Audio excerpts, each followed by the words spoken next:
자, 당장 공격하면 이길 수 있는 상황에서 할례를. 당장 공격하면 이길 수 있는 상황에서 할례를. 여러분 UFC 가끔 보십니까? 아주 가끔. 가끔 이렇게 동영상이 이렇게 인터넷을 키면 뜰 때가 한 번씩 있어요. 그래서 이렇게 한번 클릭을 해보면 이렇게 서로 싸우지 않습니까? 서로 싸우는데 어떻게 막 실력이 비등비등한데 딱 싸우다가 한 대 맞았어요. 그럼 비틀해요. 비틀하면 때린 쪽에서 어떻게 할까요? 귀에다 해서 엄청나게 쓰러질 때까지 때리잖아요. 그래가지고 쓰러져서 완전히 뻗어도 더 이상 일어나지 못하도록 때리죠. 그래갖고 승리를 쟁취하지 않습니까? UFC 같은 거 보면 굉장히 살벌합니다. 살벌한데 상대가 휘청거리고 쓰러질라 그런다 그러면 스탑하는 선수는 한 사람도 없습니다. 거기서 KO를 시키죠. 그래서 제가 그 얘기를 왜 하냐면 오늘 본문 말씀에 그 여리고 백성들을 대표로 해서 가나안 백성들이 누구나 할 것 없이 전의를 완전히 상실했다 그랬어요. 너무 이스라엘 백성들이 두렵고 떨리고 정신을 그냥 차릴 수가 없을 정도로 지금 이제 완전히 그로기 상태다. 성경은 그렇게 얘기하고 있습니다. 그러면 어떻게 해야 돼요? 지금 전쟁을 일으키는 상황이잖아요. 그러면 당연히 완전히 기가 죽었어. 쳐들어가면 무조건 승리를 쟁취할 수 있는 상황에서 하나님이 스탑이에요. 그때예요.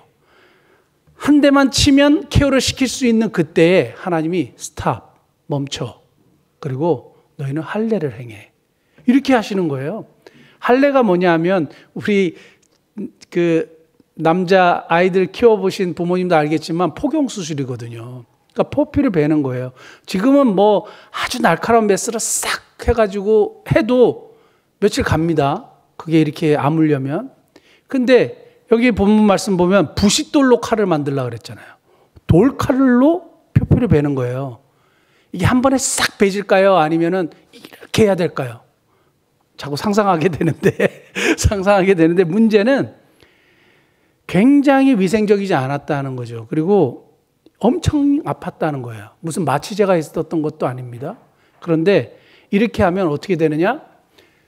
너무 아파갖고 남자들이 움직이지 못하는 상황이 돼요. 근데 이 사람들이 누구냐? 다 전쟁에 나갈 수 있는 장정들이에요. 광야 시대에 태어났던 사람들이에요. 그래서 제2세대들, 세컨 제너레이션이라 그러는데 이 사람들에게 할례를 하라고 하시는 거예요. 이렇게 얘기할 수 있죠.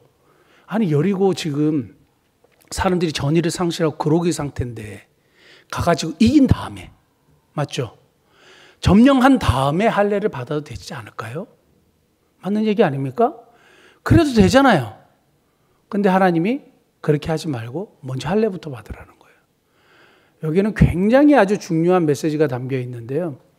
그 깊은 곳까지 우리가 말씀 나누기는 굉장히 어렵지만 저는 여기서 발견하는 것이 신앙이란 진짜 뭐냐라는 것과 하나님의 백성은 무엇을 해야 되느냐라는 것과 할례를 통해서 주시는 복 이렇게 세 가지 한번 살펴보면 좋겠다 생각을 합니다. 오늘 2절 말씀에 그때에 이거 굉장히 중요합니다. 동그라미 치시면 좋겠고 그때는 언제냐?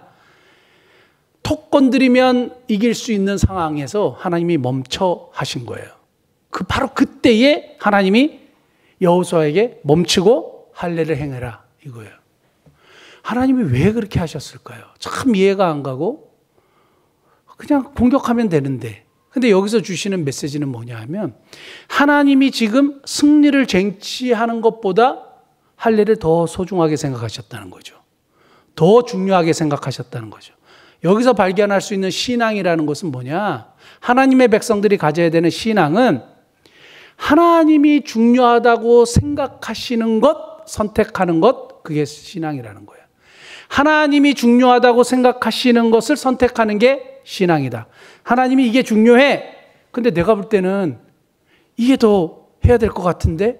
하지만 하나님이 중요하다고 하시는 것을 선택하는 게 뭐예요? 신앙이라는 거예요. 우리 크리스찬들은 뭘 선택해야 되느냐? 하나님이 중요하다고 하는 것을 선택하는 거예요. 갑자기 할례를 받으라니요. 이게 말도 안 되고 이성적으로 이게 이해가 잘 안 가는 부분인데 하나님이 이게 중요하다고 이거 먼저 하라고 하니까 거기다 우선순위를 두는 거예요. 우리 교회도 마찬가지입니다. 우리 교회도 선교와 구제나 이런 것에 우선순위 되는 것, 두는 것. 우리가 작은 공동체이지만 여기다 우선순위를 두는 것은 뭐냐 하면 하나님이 이게 중요하다고 말씀하셨기 때문이에요. 이게 더 중요해, 이거 먼저 해 라고 말씀하시기 때문에 우리가 그 일을 하는 거예요. 손해를 보거나 마이너스가 되고 좀 힘들어도 그 일을 하는 거예요. 마찬가지예요. 이거 할례를 받고 나면 이거 어떡하지? 왜냐하면 남자들이 며칠 동안 끙끙 앓거든요. 요 앞에 보면 창세기 34장에 보면 딥나 사건이 있어요. 야곱의 딸 딥나가 세겜 땅 이렇게 막 구경하러 나갔다가 몹쓸 짓을 당합니다. 몹쓸 짓을 당하는데 그 몹쓸 짓을 했던 친구가 세겜 추장의 아들이에요. 그 아들이 그 딥나가 너무 마음에 들어갖고 딥나랑 결혼을 시켜달라고 이제 졸릅니다, 아버지를. 그래서 그 세겜의 추장 하몰이 와가지고 야곱에게 딥나를 우리에게 주시오. 그렇게 했더니 레위와 시므온, 둘째 아들 시므온과 셋째 레위가 너무 화가 났어요. 자기 여동생이 좋지 않은 일을 당한 것을 듣고 너무 화가 나가지고 어떤 꾀를 냈냐 하면 할례를 받게 하십시오. 당신들이 할례를 받으면 우리 동생이 시집을 갈 수 있고 우리 자녀가 그쪽으로 시집 가고 그쪽 자녀가 우리한테 시집 오고 이렇게 하도록 합시다 하고 사실은 거짓말한 거예요. 그래서 그 하몰의 아들, 그 추장의 아들이 너무 딥나를 연모하니까 오케이, 우리가 다 그렇게 하겠습니다 한 거예요. 그래서 어떻게 했습니까? 남자들이 다 할례를 행했죠. 그런데 할례를 행했는데 여기 부싯돌과 같은 칼로 할례를 행하니까 이게 염증이 생기고 염증이 가라앉으려면 시간이 걸리겠잖아요. 그래서 고통할 때에 어떻게 했어요? 레위와 시므온이 칼을 들고 가고 다 죽여버렸어요. 남자들 다 죽여버렸습니다. 그게 아주 유명한 딥나 사건인데 창세기 34장에. 그러니까 할례를 받고 난 다음에 어떻게 해요? 고통하는 시간인 거 꼼짝을 못하는 거예요. 그러면 적군이 쳐들어오면 죽는 거예요. 무방비 상태예요. 이스라엘 백성들은 무슨 무기가 제대로 갖춰져 있는 민족이 아닙니다. 무슨 성이 앞에 있었던 것도 아니에요. 그냥 여리고성 앞 요단강을 건너가지고 거기서 어마어마한 200만이 되는 사람들, 남자만 한 60만 되는데 거기서 다 누워 있는 거예요. 자기 장막에. 그럼 쳐들어오면 죽는 거예요. 그런데 하나님이 이게 중요하다. 무슨 보관이 있으시겠죠. 그렇지만 여기에 굉장히 믿음이 요구가 되는 겁니다. 하나님이 중요하다고 말씀하시는 것을 선택하는 것이 신앙이라는 것. 그래서 하나님의 백성은 하나님이 중요하다고 생각하시는 것 먼저 행하는 것, 우선순위에 두는 것. 다시요. 신앙이라는 것은 하나님이 중요하다고 하시는 것에 우선순위를 두는 것이고 그것을 선택하는 것이 우리의 신앙이라는 것을 여러분 믿으실 수 있기를 바랍니다. 그 한 청년이 저한테 와가지고 상담을 했어요. 그게 뭐냐 하면 자기가 어떤 자격증을 따야 되고 어디 이렇게 들어가야 되는데 꼭 패스를 해야 되는 게 토익이래요. 토익 영어 시험 아시죠? 그 토익을 봐야 되는데 토익이 다 주일에 시험이 있대요. 근데 토요일은 딱 3번 있는 거예요. 제가 오늘도 아까도 확인했습니다. 토요일에 3번, 2월에 한 번 있고 5월에 한 번 있고 10월에 한 번 있어요. 토요일 날 시험 보는 거는. 근데 2월은 지나갔잖아요. 그러면 5월에 봐야 되는데 5월 한 번에 딱 토요일 날 봐가지고 점수가 딱 나올 것 같지가 않다는 거예요. 또 여러 가지 공부도 같이 해야 되니까. 그래서 한 번 정도 그 주일에 시험을 봐야 되는데 봐야 될 것 같은데 목사님 어떻게 하면 좋겠습니까? 목사님 생각은 어떻습니까? 주일날 제가 교회를 빠진다는 게 아니고 오후에라도 자기 본 교회를 가서 예배를 드리면 되지 않겠습니까? 그 청년의 고민은 뭐냐 하면 주일이 소중한 거는 진짜 알겠어요. 다 그렇게 배워왔고 그래서 갈등이 되는 거예요. 분명히 주일 예배가 우선순위가 맞는데 지금 이 한 번을 위해서 내 자격증을 위해서 포기하는 게 과연 주일날 예배를 한번 빠지는 것이 과연 맞는지 안 맞는지 저한테 해결책을 달라는 거예요. 여러분 요즘에 우리 특별히 뭐 교회 중직자라고 하지만 주일 성수의 개념이 많이 무너졌어요. 그래서 그냥 빠져도 되는 것처럼 주일날 여행도 가고 주일날 이렇게 쉽게 해요. 그러니까 그런 분들에게는 그 청년의 고민이 야, 그거 뭔 고민이야. 한 번 하는 거잖아. 근데 저는 청년 굉장히 칭찬했어요. 그냥 할 수 있죠. 그냥 선택할 수 있는데 항상 들어왔거든요. 예배가 삶의 우선순위고 크리스찬의 삶의 우선순위라고 했는데 어른들은 쉽게 얘기하는 거야. 괜찮아. 그러니까 애들이 헷갈려요. 부모님들이나 항상 그렇게 가르치면서 삶은 다르거든. 결국에는 중요한 것을 선택할 때 하나님이 중요하다고 생각하고 교회에서 가르침은 항상 이것이 중요하다고 했는데 어른들이나 교회 중직자들이 선택하는 걸 보면 아니거든요. 쉽게 생각하거든. 그러니까 주일 아무것도 아니야. 한번 빠져도 돼. 뭐 온라인 예배 드리면 되지 뭐. 아주 쉽게. 피치 못할 상황에서는 괜찮아요. 저는 이 부분에 대해서는 굉장히 보수적입니다. 보수적인데 신앙이라는 건 뭐라 그랬어요? 하나님이 중요하다고 생각하시는 것을 선택하는 게 신앙이고 하나님이 중요하다고 하시는 것에 우선순위를 두는 게 신앙이에요. 그러니까 그 토익과 주일 예배 중에 뭐가 우선순위냐 이거예요. 그러니까 주일 예배가 우선인 거예요. 그런데 이 친구가의 갈등은 주일 예배가 우선순위니까 갈등이 생기는 거예요. 한번 봐주시면 안 되냐. 이제 이런 건데 내가 봐주는 게 아니라 하나님과 자기와의 문제죠. 결론은 일단 토요일날 시험을 잘 봐라. 토요일날 시험 잘 보면 그 고민할 게 뭐가 됐냐. 하나님께 지혜를 구하고 그 마음을 하나님이 아실 거니까 일단 시험 잘 보고 얘기하자 이렇게 얘기했어요. 그러면 하나님 지혜를 주시지 않겠니? 그리고 열심히 공부해서 토요일날 시험을 잘 봐. 이제 이렇게 얘기를 했습니다. 근데 참 이렇게 갈등하는 모습, 고민하는 모습 저는 하나님 굉장히 기뻐하실 거라고 생각해요. 요즘에는 갈등하지 않고 고민하지 않고 그냥 내가 이성에 옳다고 생각하는 걸 선택해요. 근데 신앙은 하나님이 중요하다고 생각하시는 것을 선택하는 게 신앙이다. 이게 아주 딱 잡혀 있으셔야 돼요. 그래서 그런 부분에 갈등하는 거는 하나님이 기뻐하세요. 사랑하는 성도 여러분, 하나님이 중요하다고 생각하시는 것을 선택하는 참된 신앙을 소유하시는 저와 여러분 되기를 바랍니다.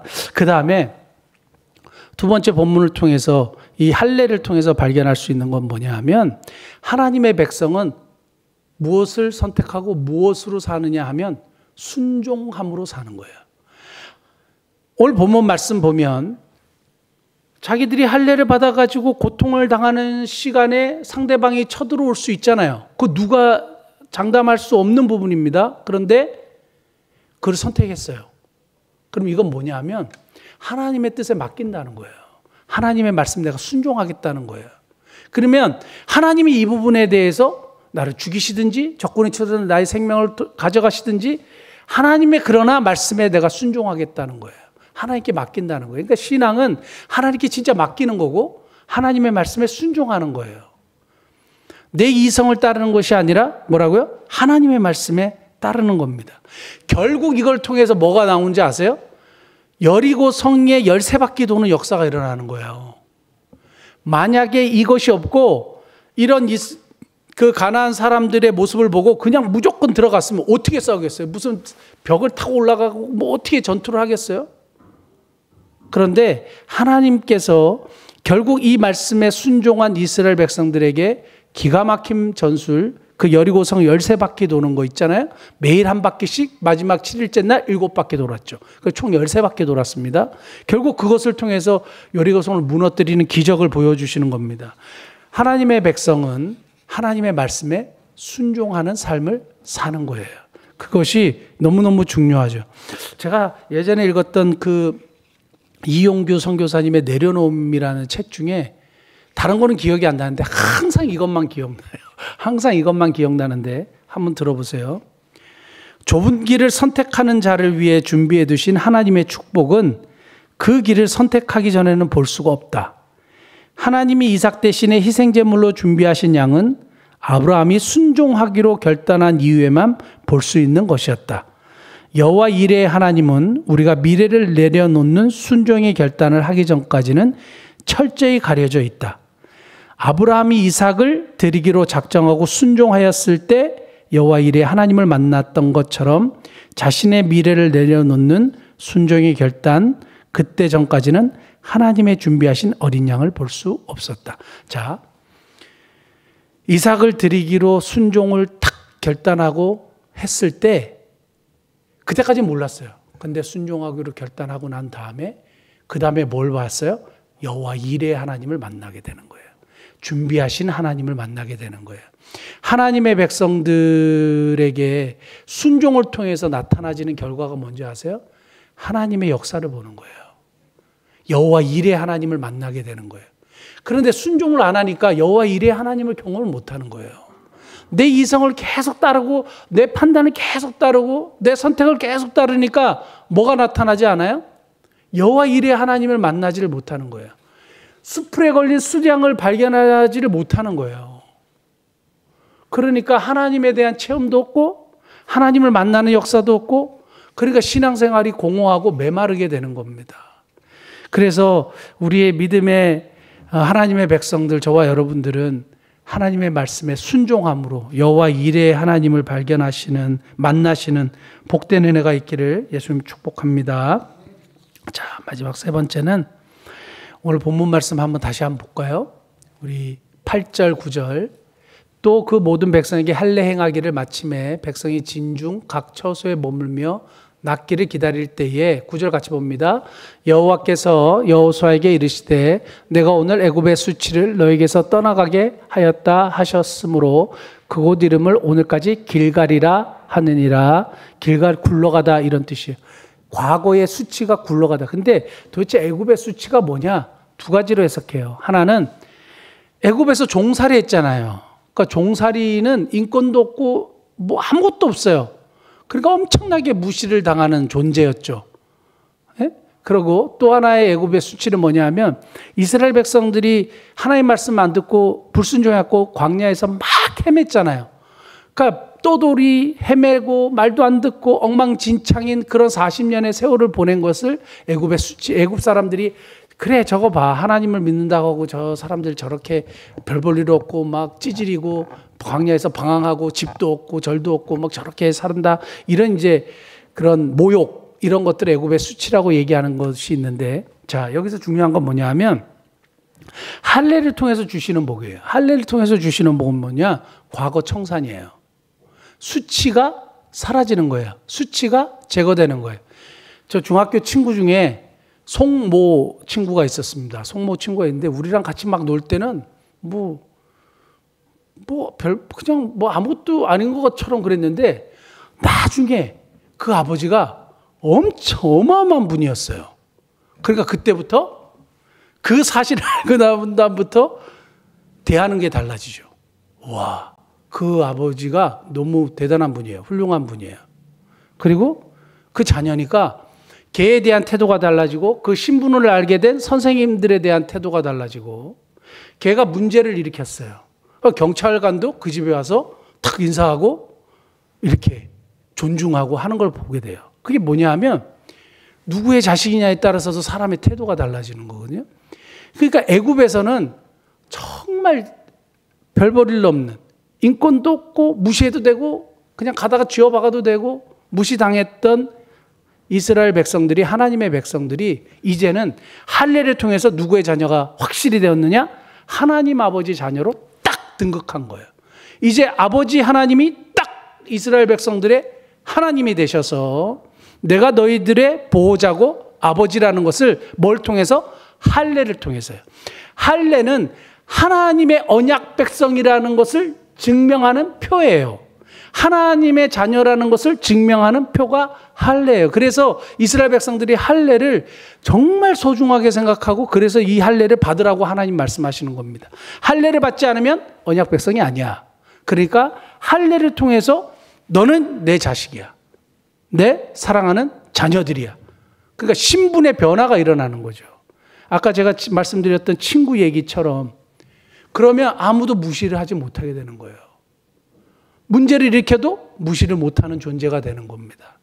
과거 청산이 되고 미래에 대해서 소망을 가지게 되는 그런 신분으로 하나님이 바꿔주셨다는 건데요. 저는 우리가 이 땅을 살아가면서 정말 수많은 일들을 경험하고 선택의 순간들이 너무너무 많은데 우리 하나님의 백성들은 무엇을 선택해야 되느냐? 하나님이 중요하다고 생각하시는 것을 선택하는 것. 그게 우리의 신앙이고, 내 생각은 좀 하고 맞지 않는데 하나님의 말씀이 이렇게 해라 하면 그 말씀에 순종하는 것. 그래서 그 말씀에 순종하다 보면 여호와 이레 하나님의 역사를 보게 된다는 것.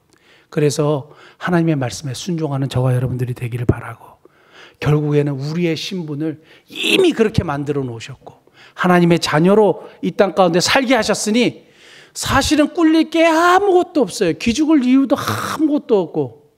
저는 저희 아버지가 항상 옛날에 얘기했던 게 있어요. 어디를 가거나 새로운 곳에 전학을 가거나 하면 성모가 약호 죽지 마. 약호 죽지 마. 저는 그게 아직도, 그래서 제가 성은이한테도 똑같이 얘기합니다. 성은아, 너 어디 가면 절대 기죽지 마. 기죽을 이유가 없어. 제가 이제 한참 성장하고 어른이 되고 보니까 기죽을 이유가 없었더라고요. 그때 내가 왜 기죽었지? 왜 기가 죽고 위축되고 막 이렇게 쪼그라들었지? 그럴 때가 있잖아요. 그럴 이유가 하나도 없어요. 우리가 이 땅을 살면서도 기죽을 일도 있고 위축될 일도 있습니다. 여러분 진짜 잘 나가는 사람들 만나보셨습니까? 그 이런 커뮤니티인데, 그런데 한번 가보셨어요? 은근히 위축돼요. 은근히 위축돼요. 근데 위축될 일이 하나도 없어요. 그럴 수 있으나 우리가 하나님의 자녀라는 것. 이미 하나님께서 우리의 모든 과거의 모든 우리의 찐따 같은 삶, 이상한 삶, 좋지 않은 삶, 종의 삶을 다 청산하셨기 때문에, 우리를 하나님의 자녀로 인치셨기 때문에 우리 이 땅을 당당하게 살아가시는 저와 여러분 되시기를 예수님 축복합니다. 기도하시겠습니다.